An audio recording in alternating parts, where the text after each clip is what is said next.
Hello, welcome to Story Orb, where you can find some interesting book recommendations.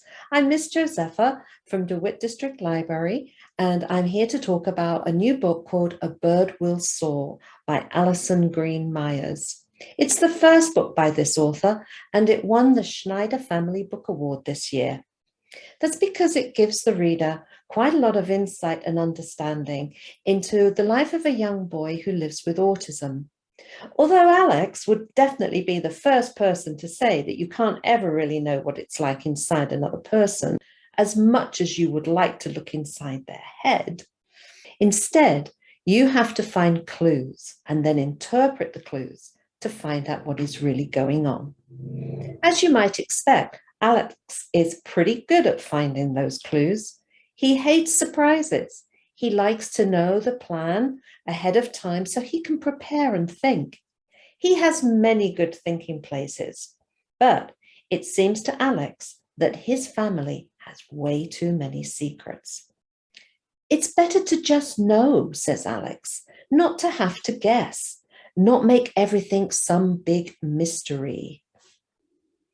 In Birds Will Soar, Alex meets Dr. Taylor Martin. She runs the Delaware Raptor Sanctuary.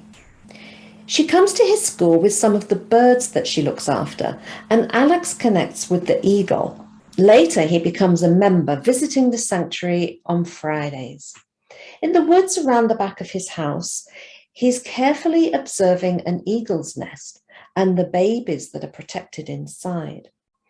But after a tornado hits their home, the story begins to weave between the challenges facing Alex and his family and those facing the eagles and their babies. Through these parallels, you will find many wise ways to guide you through difficult situations. At the end of the book, Alex thinks that maybe there are lots of ways to solve a mystery, and maybe some mysteries never get solved. Like the book that Henry is going to talk about next, there is a lot of heart in this story too. I loved how the characters looked out for each other and they cared for the animals. It's a very interesting story. I do hope you will give it a try.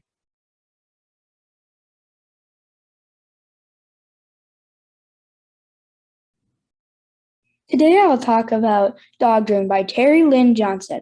She's also the author of Ice Dogs, Sled Dog School, and The Survivor Diaries. Terry Lynn Johnson lives in Ontario with an actual pack of sled dogs of her own. But now back to the book. McKenna Barney is 14 years old and she is suffering from Stargardt disease. So her younger sister, Emma, is totally blind, which is even worse than legally because she's 2,600. And she has suffered from Stargardt disease, and Kendra is afraid of that because she has her own pack of sled dogs, which she loves, she plays with, she rides with them in the woods. When a chance to enter a competition on a race in Ontario, she gladly accepts as her and her sled dogs take on the challenge in the wilderness. They meet friends and other people along, trying to get the first place medal and possibly others. This story follows the tradition dog sled teams that they would travel and give supplies and letters to other places in the snow, since Canada is so cold and snowy. And in the race, she has to deliver the letters of her younger sister Emma's classmates and her younger sister's letter herself and get it to another place along the way to prove that she is good at sled dog racing. I really like this book because it had some action. It was really cool. It had adventure and a lot of heart in it. And so if you like any of those genres, if you like any genre really, it's a great book, so you should read it. At DeWitt Library, we have the summer reading program where you can sign up on the Beanstack app and you'll be able to record all the time you spend reading or attending our great programs. Just check in on our website and you'll see all the things that are available to you.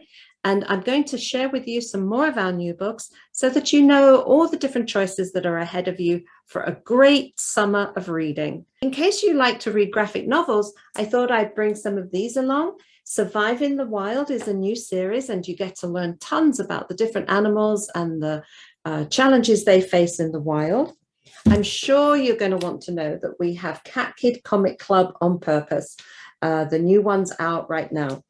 As you know, we have a great collection, and I hope I'll see you in the library sometime over the summer. First up, The Ogress and the Orphans by Kelly Barnhill takes place in Stone in the Glen, once a lovely town but now ruined by fire, flood and other disasters.